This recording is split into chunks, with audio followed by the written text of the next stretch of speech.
मित्रांनो, दुपारी बरोबर 1 वाजता हॉर्न वाजला आणि आपल्या गाडीने पंढरपूरहून प्रवास सुरू केला। सुरुवातीलाच दर्शन झाले चंद्रभागा नदीचे। काय अप्रतिम दृश्य! थोड्याच वेळात आलो कुर्डुवाडी, मग पुढे सोलापूर, तिथे पुणे इंटरसिटी एक्सप्रेसची भन्नाट क्रॉसिंग पाहिली।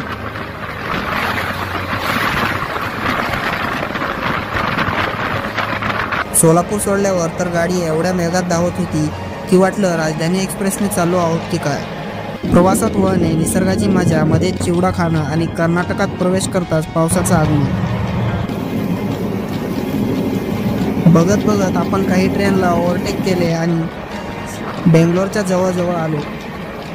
सुंदर वंदे भारतची क्रॉसिंग पाहायला मिळाली, तसेच सकाळचे हे मनमोहक दृश्य पाहिले आणि आपण बघत बघत पोहोचलो यशवंतपूरला। तर मित्रांनो, या प्रवासाचा संपूर्ण व्हिडिओ आपल्या यूट्यूब चॅनलवर आलेला आहे, तो पाहिला नसेल तर नक्कीच पहा।